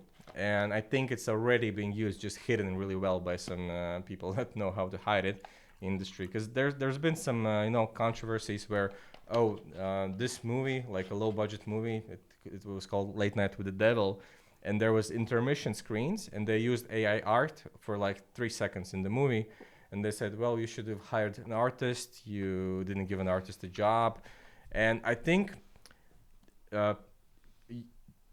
the industry and everything will try to restrict it, but in the end, it's gonna just somehow get in the industry, and that's inevitable. I think we're just gonna be criticizing obvious and bad AI, but the good AI is already being used by big studios, and like all this, people are selling their likeness, their voice already. In this Darth Vader. Yeah. James Earl Jones. He passed away, right? Yeah. But his voice is owned by someone, and I think it's gonna be a mess.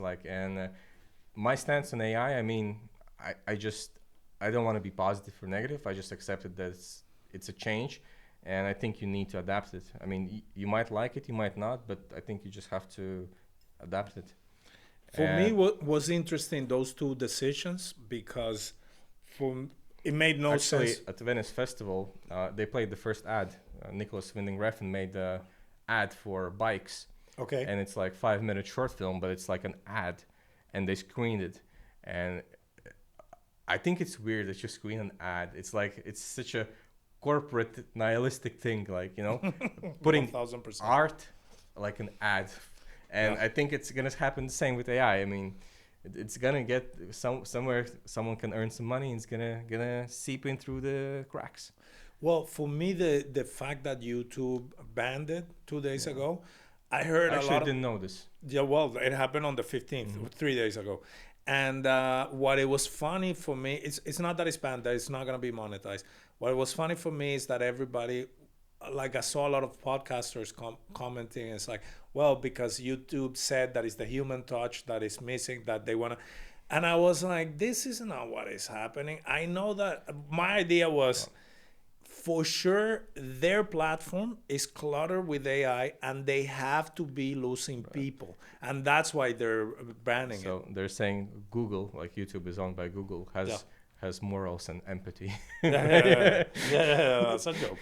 Like for me, it was like, for sure they're running the numbers and There's- less people is watching, and Yeah. that's why they're making that decision. It's corporate.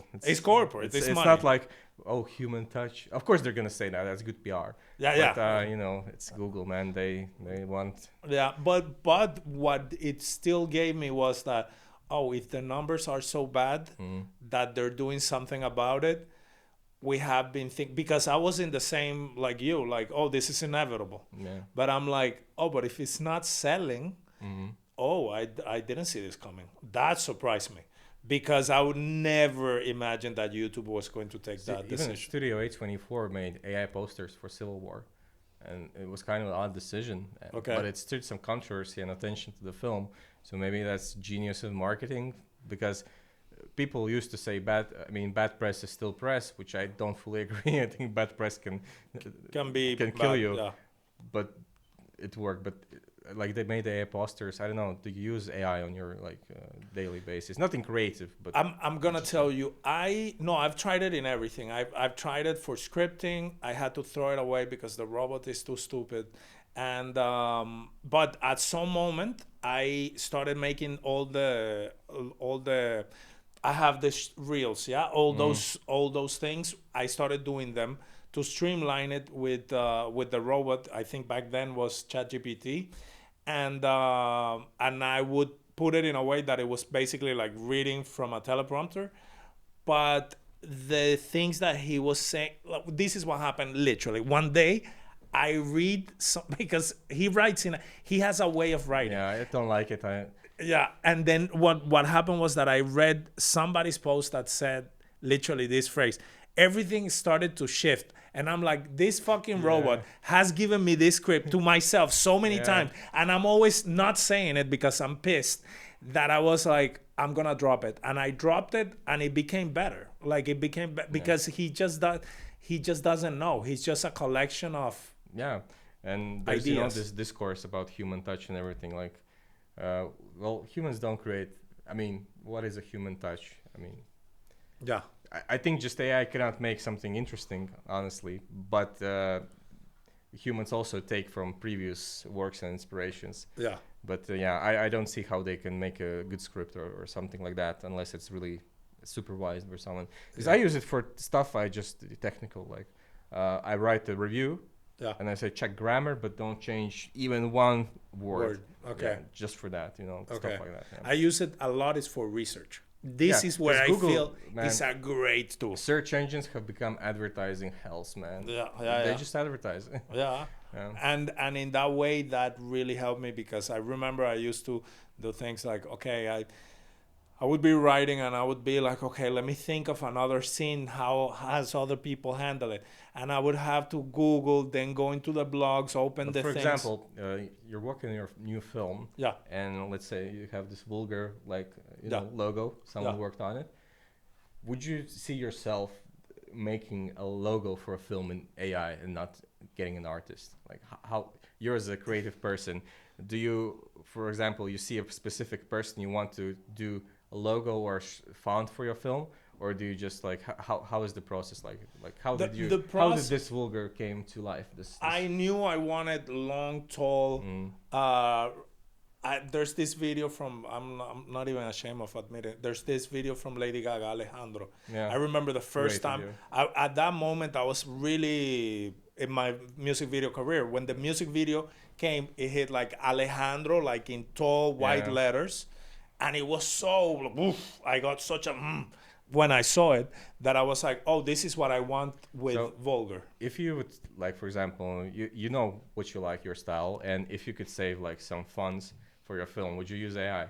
Like, that's a question that's If they kind of ca- controversial. If they can create something, like, listen, what happens is that if I could, let me put it this way, because resources are not, how's it called? Infinite. Infinite. Thank you. What you do as a creator is that you have to pick where you're gonna double down, and the other stuff you need to let it go.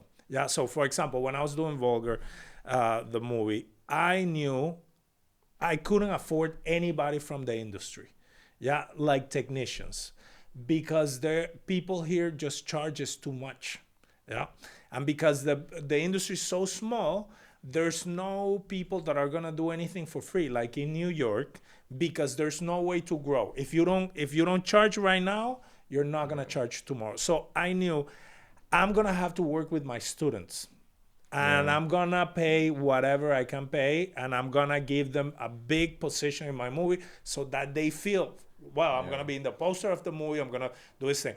But I knew this, my main actor, I took the best actor of my country, because I need to be able to rely into somebody that I can, because acting is the hardest in the set. Yeah. If you have a bad actor can run the whole fucking team down in one day. Yeah. So I knew, and my main lead, was also new. So I needed somebody to bring that up and that I would feel comfortable. Now, when it came to the design, it was like, I want a letter like this. Whoever brought me something, I didn't even was on top of it, because that's what I'm saying. You say, in this, I knew I wanted the color like this, but I Yeah. couldn't afford the big camera. So I had to do it this way. I know I wanted the music with this. So you played and the other ones, you let them go. And you still can put all the elements, and in the end, something can happen that you didn't expect. Always And happens. Just to finish Yeah. our AI conversation, Yeah. move to the next question as well. I think, I mean, there's a lot of anti-AI people online right now, but I think, you know what what's going to happen? Their stance is anti-AI, but once they get into the situation, when they see that they can make some shortcuts, when something that has to be done in a week can be done in 10 minutes, when something can be done for $0 when it's 2,000, all these people who's going to say you're bad for using AI, they're going to start using it. Because right now they don't have the incentive. But I think, I mean, we know human nature. They want to say shortcuts faster. So I think all these people who are just against AI are going to be the first ones using it in the end. Listen, to agree with you and close also, is like, if you're a kid who's starting to make short films, and the best thing you can do is an AI poster, do that poster. Nobody cares about the poster. Yeah, like, that's what I would say. If you're a kid that you're starting to direct and you have no money to do anything, but you're also a writer director, you concentrate on writing, and then doing AI the short film, and then it would be crap. We all need to learn anyway. So it's, again, like everybody says, it's just a tool, and use it however. I use it a lot. For research, a lot. Yeah. For all those boring emails that nobody wants. If I send an email, I didn't write it. I'm completely honest. Like, it's an AI version of, write me an email that says You this. should create AI Santiago, like your assistant. Like, I'm not, because on those things, I'm not, when you have to send 1,000 emails, I'm not going to write 1,000 emails. That's it. And it's literally it's a powerful tool. I'm interested to see how it develops, but yeah, that kind of I saw like a Tesla that Elon had made with it was so boring that I'm like, well, if you wanted to make that one, do it in AI, because it's so boring that I mean, it's the same. Okay, AI was good. And have you ever wanted to make a film yourself? Yeah, Oh, actually. what about? Tell me. And I mean, I thought about it, and the stupidest part is when I met some directors from Latvia and more contacts and talked with people, and they said, "Oh, I can help you, make this film or try to help you do that and that." Because I was telling everyone I want to make a film, but when more opportunities showed to make it, I got really scared, and I don't want to make it anymore. Because once it's not in a reach, in a grasp, it's easy. Yeah. Because you don't have to take responsibility. Yeah. But now that people are like saying, "Oh, well, if you need some like cameras or some lighting or this and that help," there's some actually people just saying, "We're gonna help you." Now I don't want to do it anymore because it's really scary. Okay. And I think like I want to do everything myself. Like I don't know. It's just it's like a self-esteem thing, right? Because I think I'm an imposter. Like people have this education. Because I didn't go to like any film school or anything. I'm just a guy who watched films. By the way, talking about Tarantino, he's just a guy who watched. I mean, yeah. And I thought about it. I have ideas I've been writing down, but it's somewhere, but it's not close, not touching. Okay. Yeah. Okay. But you would like it's something that you have. I have an idea for a short film, yes. Okay. Yeah. Well, but that's good. How long, more or less? I think it's gonna be under 20 minutes. Okay. It's really short, but impactful. But I would even start with 2 minutes. I will tell you. Yeah, I mean, I haven't even. I need to put the frames, see everything, just to grasp it, because I'm afraid to start. Because once you start, you grasp it, and it's I'm afraid it's not gonna work. These like stupid fears. This is why I tell everybody it's gonna suck and you're gonna be fine. Don't worry. I should just make a sucky film. Yeah, and there are directors that made their first debut, which sucked, and then they made the same idea, just reimagined with experience, right? I don't know if. Listen, if I would have to make a second part of Vulgar, I feel I'm gonna tell you my experience on directing my first film. My horror was that I know so many people that don't finish their film. And I couldn't be one of them. I knew I was going to finish. To be fair, I had tried to shoot this film in Latin America in Spanish, had a completely different name. But you have also a short film, right? I know I have short films. I haven't watched it, but isn't it like kind of similar? No. Yes, but that's later. But before I had tried to shoot it in Spanish, and I shot with a bunch of actors friends. We never finished that, so I was very concerned. I need to finish a film, and I had another problem with that film. That is, right now I know how to make a film. Before I couldn't imagine, like. When I make a music video, which was my career at the beginning, I know this is gonna happen here, this is gonna happen here, this is gonna happen here, this is gonna happen here. So when I'm starting to prepare, okay, I have to prepare this.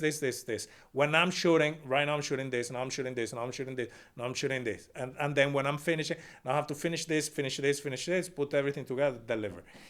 I didn't have that process in my head when I was making the movie because of the script. I had never finished the script of a movie because it's complicated. And I started shooting this movie with half a script. And then I went and finished it. Yeah. Because I think I just have to put everything outside my head, because everything's in my head and notes. Yeah. I have to just put some details just to see it, objectively. Yeah. But what I want to tell you is that it's just a complicated thing. It's just hard to do. And what I advise to people is just do it as fast as you can and continue more. And what is amazing right now is technology. That's the part that is like that I didn't have when I started. I have the same camera Danny Boyle shoot 28 years later. 1,000%. Same camera. Me and Danny Boyle. Of course, he has some $1,000 lenses, but no. And the problem mainly is not the lenses, but the light. Because to shoot on an iPhone, you need a lot of light. Yeah. So that's why I was checking in the movie. I was like, damn, they had so much light here. I figured I'm not gonna take more than I can chew right now. I just want to continue doing TikTok. Yeah. Because I said I had a lot of addictions, and there's a lot of things I abandoned, and this TikTok and work is something that I've been doing stable for some time, and that's great. It's achievement for me. So I just don't want to take too much I cannot handle. So I'll just That's why I told you 2 minutes. That literally because of that. Just so that you lose a little bit of the fear of the experience. Yeah. And that's how they taught me. Like when I went to school, the first films that I needed to do was under 2 minutes. It couldn't be more than 2. Yeah. So it's a tough thing because movies have the beauty that is the mix of all the skills and all the arts. You have to be the mother of the actors, the father of the crew. It's just you need to be. It's crazy, and to finish it is crazy, and to do it on time is crazy. And I'm very happy I did the first one, and I can't wait to do the second one. That's crazy stress, I believe. Yeah, it's funny because it's not that. Well, I think I should have made my film 10 years before. I was more than ready. I'm very happy with everything we did, but I know my second film is gonna be 1 billion times better, just because I understand that I'm ready. All right, we'll see. So no, no. I love all of this. I love because if the second one is terrible, I'm gonna go and try to do it in the third. It's not I'm not meaning it in that way. I'm meaning it more in the sense of like this thing with everybody that gets into film or in arts in general, in the entertainment business. It's hard. I tell everybody it's hard, and you're gonna fail. And the one thing is that I thought that the failure would break my heart. And it doesn't, because I love what I do. Yeah, but also, like, with advancement of social media and everything, YouTubers are making films and people from TikTok are making films. There's one film which is successful. So, the way how you get into all of this has much more inclusive right now. Like you said, the technology and everything. It's you can just try some stuff and you never know. Yeah. Just have to do it. Yeah, 1000%. And I'm gonna tell you, it's a good place to start that you consume so much cinema, because I don't. Yeah. And I know that when I see Tarantino, I see, this guy knows film. My main love is the theater, so I'm up into interpersonal relationship. So every time I come to movies, I'm like, I have to do a mini training and a mini refreshing and a mini thing, because I just want to watch what is happening with the actors. Yeah.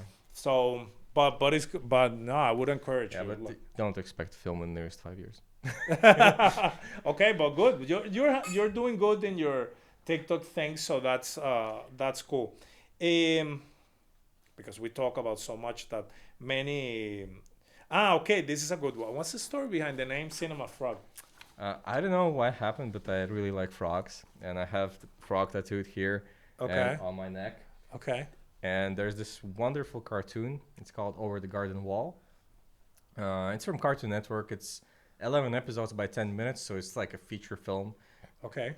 And it's also about death. Okay. But, frogs, I don't know. There's just something about them.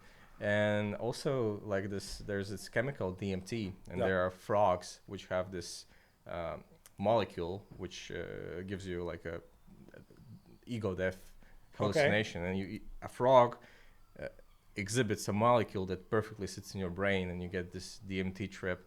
And just, I don't know how the frogs look. Everyone, because in the childhood, everyone said frogs are ugly, but I thought they're always kind of cute. I don't know. It's just there's no thought behind it, and then I just added cinema and frog.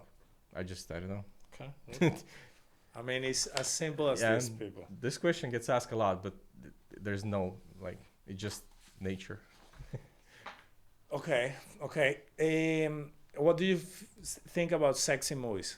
Sexy movies. Anora is I would call it a sexy movie, but the sex is shot in a really a distant and strict way.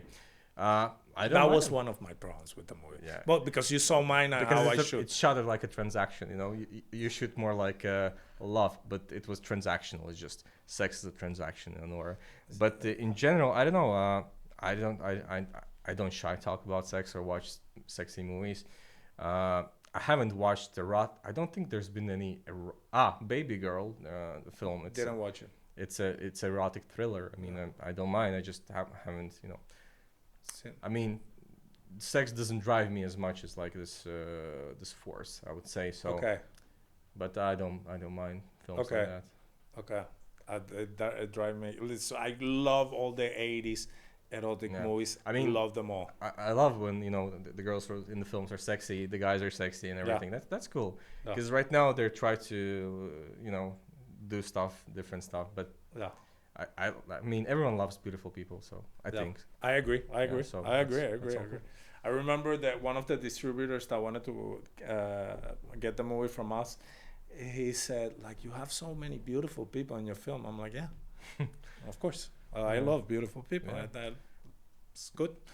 If I need ugly people, I get ugly This- people too. People wanna, I mean, virtue signals while moving towards something natural. But the most popular people are all beautiful. I mean, okay, Tarantino maybe not, but Yeah, but he's not on the most popular list. He's Yeah. just very for us, admired. for us, maybe. For us, yeah, for us definitely. But Yeah. yeah, listen, they gave me this list to do that. We have to choose between movies by genre, Okay. and they put it a couple of movies there. To be honest, I haven't seen some of them, but about romance, let's start with the first one. What would you choose, Titanic or The Notebook? Titanic. Because Notebook, I didn't finish it. You didn't finish No. it. I never watched it. How do you feel about Titanic? How do you feel in general about James I think Cameron? Titanic is a action film hidden in a romance film. I mean, the sets and how it was built is really fascinating. And I mean, I haven't watched it in a long time, and I watched some documentaries how it were made. And James Cameron, I mean, Avatar, man, I just don't find anything interesting in Avatar. And Not even in the first one when you watched it. Just in maybe 3D technology. Okay. I didn't watch the second one, and now he has Avatar 3, 4, 5, 6. I mean, I don't know. I watched a lot of James Cameron 80s, 90s stuff, Aliens, Terminator, and True Lies. I mean, he's cool. I mean, Yeah, but now I don't follow Relate. him at all. Don't relate. I love Avatar. Like, Yeah. but I'm into science fiction, and I I would agree that I mean- the storyline is thin and the acting is not the best. I would agree 1,000%. I view Avatar as like, if you want to see how far technology has went and marvel at the filmmaking technology, but the story itself just didn't grab me. It's something I've seen like hundreds of times. That's what I Yeah. felt. Yeah. I would agree with that, but I was still very, very into the. And I forgot what was the question. James No, Cameron? no. I asked you about James Cameron Yeah, because the okay. question was The Notebook or Titanic. Oh yeah. Notebook. I don't remember who was the director of Notebook. I have no idea. I I never think watched he made some film which I watched recently, but yeah, I never got to it. Never got- it. What would be your favorite James Cameron movie? I would say Terminator 1, because it's. I mean, I love both Terminator films, Yeah. but I think first one is so grounded and it's like so gritty and dark, and like the soundtrack, it's more like cyberpunky. Yeah, than the yeah, second part. 1,000% true. Yeah, so true. I would say- Okay, thrillers. okay. This is a good. That's go. obviously Fight Club or The Prisoners. I mean, Fight Club, is it really a thriller? I mean, David Fincher is a thriller. It's. What would you call the Fight Club? I would call it actually psychological thriller, maybe. So, yeah. But I would say I haven't watched Fight Club with all the knowledge I gained. I was a fan of this film when I was a kid. I watched it a lot, but I didn't know what capitalism is. So I was like, Okay. Okay. I haven't watched it and Prisoners I watched recently. And story-wise, Prisoners kind of let me down at the end, but there was some imagery with snakes and everything, and Williams Friedkin's cinematography Yeah. just stick with me. So right now, I would choose Prisoners. Yeah. Fight Club is one of my favorite But- movies. I haven't watched Fight Club in 20 years, so I have to watch it and then ask this question again. 'Cause Yeah. You know how it is when you're... Yeah, no, 1,000%. Because I also, when I watched it in the cinema, didn't like it that much. Yeah. But after, I think I've watched it like 100 times already. Because I read the book, and the book is great. The movie is great, but they're great in different ways. So the best scene in the book is not in the movie. So that's why I enjoy the book so much. But the movie, it just has that vibe that I love. The I mean, movie. comparing Prisoners to Fincher, I think the better comparison would be 7. Then 1,000%. Then I would choose 7. 1,000%. Yeah, then I would choose 7 7. is just Yeah. too good. Fincher is too good. Yeah. One of the good ones. The Gone Girls or the girl with the dragon tattoo, and let's put the original one, not the second one. You mean Swedish one? The Swedish one, yeah. I watched actually the Swedish one, and I read the book. And honestly, the Swedish one is much better compared to the book. I didn't like the Fincher one. Me neither.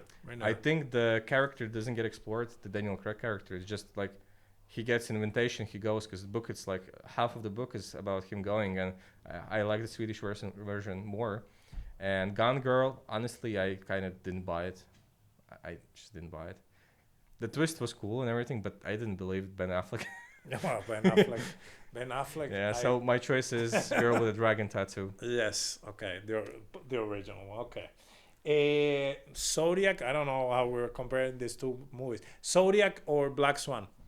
Actually, I recently tried to rewatch Zodiac, and I don't know. I mean, I think Black Swan would stick with me more.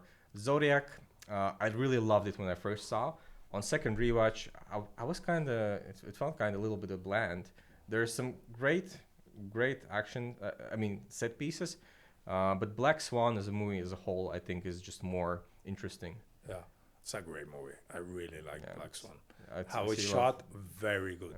Yeah. I really like Libatica and the crazy one. Okay, drama. Dead Poets Society, have you seen it? When I didn't understand it. Okay. I didn't get it. Okay. And Good Will Hunting. Those are two movies which were recommended, and I watched them when I was a kid and didn't get both of them. Okay. I just didn't understand. Now that I'm more mature, I plan to revisit them. But I love Robin Williams, so I'll just go Good Will Hunting. Yeah. I mean, wasn't he also in Dead Poets? Yeah, he's in both.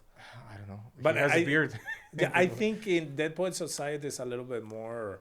It's more a lot of realistic. people I have a lot of people who study in film schools, and they love Dead Poets Society, and they say this is film for like creative, like writers and minds and so on. Yeah. I don't know, but I haven't watched it in a long time. I haven't watched it in a long time. So I remember it felt a little bit like they were trying to educate me, and I was like, no, thank you. Like there was like some moral there that I was like, oh my Don't God. quote me on that. I think Dead Poets is more pretentious, so I'll go Good Will Hunting. I would agree on that. Like that's my feeling. And Good Will Hunting has, I think, the best of Matt Damon is there. No, the best of Matt Damon is Jason Bourne. Like those movies, it's like. Okay, erotic. I don't know if you have seen. Well, you haven't seen Blue is the Warmest Color, but Eyes Wide Shut. Did you see it? I haven't. I regret to say that it's a movie I will see. It's Kubrick, and I want to revisit all his films. Yeah. I think when you watch it, you're gonna feel. I think I'm gonna love it. I think you're gonna feel the same way I felt, that it's like he didn't edit it. Like he died before editing, and they say, they edited from the notes. I'm like, no, bro. Like so I know you're gonna feel something's off. There's something. And I'm gonna blame Tom Cruise. I think if Tom Cruise has any chance of winning you back, this is the movie. Right. That I'm gonna put it that way, because he's not trying to be Tom Cruise. Yeah. So you can really feel. I would say, if I would have to guess, because of course I wasn't there, Kubrick felt how you felt about Tom Cruise, and he made everything on his power to not make it. And he's actually, I would say, this and Magnolia are like the best Tom Cruise film. I haven't watched Magnolia, but Magnolia, it's on my list. Really, really, because he's not that. Well, I'm not gonna say it anymore because I know those are powerful ones. Yes. Did you watch Unfaithful? No. Okay. In the Mood for Love, Wong Kar-wai? No, not yet. You have to watch. That's a great movie. Wong Kar-wai is. I'm gonna have a streak when I watch all his films. Okay. Definitely. Have you seen Closer? It came out recently, right? Or No, long time. Like Mike Nichols. Isn't your short film Closer? Yes, but but it's called in. Yeah. No, I haven't. No. You haven't. No. Did you watch Fatal Attraction? The 80s movie. Okay. No. That we couldn't. You saw the beginning that I didn't see, and you saw the second one. Did you see Call Me by Your Name? No. Okay. Me neither. So okay. So movies that we didn't know. But I don't know the majority of them. But it's interesting. I love that you're so much into cinema. It's great that you're doing TikTok about that, and I would encourage you not to do it. But that I hope that there's gonna grow a community of people like you. Yeah, because I feel that locally we could use more. Like we should have a bigger. There's a lot of people that were saying like, why are you doing it in Latvian? Like, do it in English. But I choose to do it Latvian because I mean I live here. Yeah. And I mean, what content is there where people share their films in Latvian language? I mean, we're such a small country. Yeah. And I mean, if you don't do it, nobody else is gonna do it. I mean, there's me. There's Dace Busha. She's also talking about film. Okay. And some more people recently. Also, the musician Prusek. He's also talking about films. So Okay. more people are talking and doing some stuff. And I did the Enter the Void screening. After that, Kino Colts did Freddy Got Fingered special screening. Someone showed, you know, and this kind of it's booming. The movie lovers are rejoicing. Yeah. Yeah. But because you guys are choosing good movies. That's the trick. Well, Freddy Got Fingered. Well, but it's but if you're into that type of movie, I'm gonna tell you something. Freddy Got Fingered. It's masterpiece, actually. And it's the type of movies that don't get made anymore. Those it will never be made, I think. Like those comedies are where did they go? Why did they go away? I love it. All that batch of Superbad, Talladega Nights, all those crazy movies that there's. Naked Gun is making a comeback. Liam Neeson. Come on. I saw the trailer. Yeah. I mean, I love the OJ joke when the portraits of their. Yeah. And the guy was OJ's son. He's like. That's funny. Yeah. But I have to say, I'll give it a try. Man. People are too fragile these days. Too fragile. Why? I think we are. I think we can be better. Okay. Yeah. I'm gonna tell you one thing before we wrap up. My next movie is about death. So. I mean, who would have known? Yeah. So that's gonna be more in your aisle. So Memento Mori. Memento Mori. Wow. Thank you for coming, man. I was starving for a conversation like this. Yeah. And time went too fast, I'd say. 1000%. And we'll have another one in the future for sure. And good. I'll see you on my screening. For sure. Bring things out. Well, guys, thank you for joining. See you guys next time. Thank you for joining. And I hope you enjoyed the conversation. There's a bunch of spoilers, but what are we gonna do? Okay. Well, for one movie. Peace.